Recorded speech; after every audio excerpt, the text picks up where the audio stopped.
let's move on. Let's talk about Indo Pride. The Indonesians again win MPLI, of course. Now I'm not so surprised if MPLI actually means MPL Indonesia. We have the Indonesian code breakers again beating Blacklist.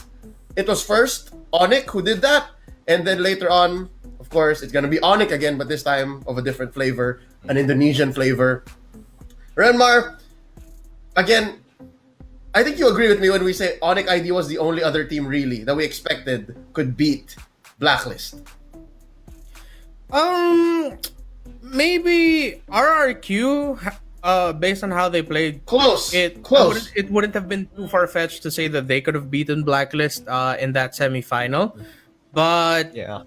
then come the grand final with what MPLID Onyx Indonesia showed, and what Onyx Indonesia showed not just in the grand finals but throughout the tournament was that it seems like with the rise of different teams trying to inject more of a double marksman approach to the meta, yes, you could argue that it was because marksman getting buffed up recently and given a little bit more love and attention by the developers, which is why that's rising. But then at the same time, I'd like to think that what Blacklist has done to the meta this entire year, how they have influenced it, sort of spawned that thinking of, hey, let's try to inject more marksmans in our lineups, because with all the healing that you have in the world, and then having lineups that especially for Blacklist, if they don't have the Barretts on the XP lane, they have things like the Paquito or maybe the Benedetta,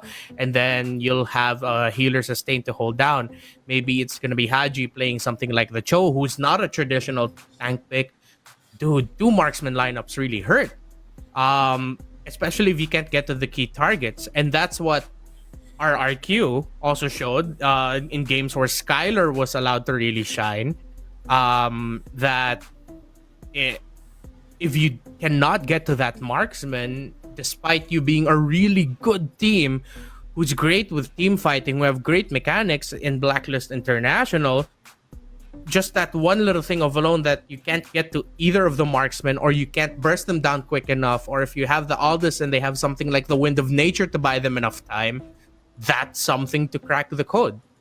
So with what Onyx Indonesia showed all throughout their run, it looked like we finally get to see the response to Blacklist has influenced the meta so much. They're still doing it.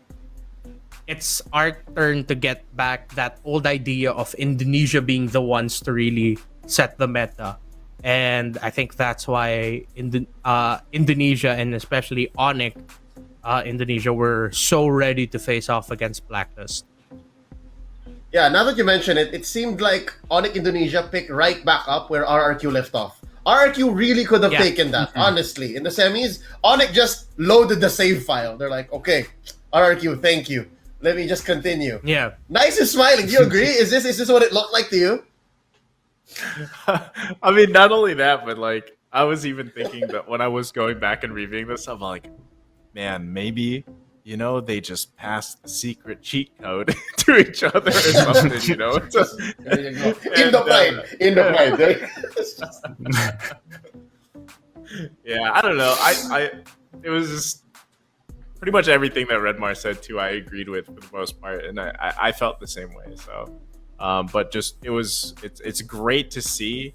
And I don't know, man, with all this, now that we're talking about here, I mean, we're almost wrapping it up here and stuff, but I'm so excited for M3 because I was really excited for MPLI because I love seeing international tournaments. I mean, and now that I got to cast for the Philippines region, and you see these Philippines teams, battled out for 7-8 weeks, and then you get to see the whole time you're like, man, if people are having a hard time breaking the code or whatever here, and then Onyx does it, Onyx Philippines, and then it's like, how are they going to do in the international level? And then you're thinking MPLI happens, and then it's like, what did everybody learn from there? And then the teams that we didn't get to see, right, are a huge question mark as well.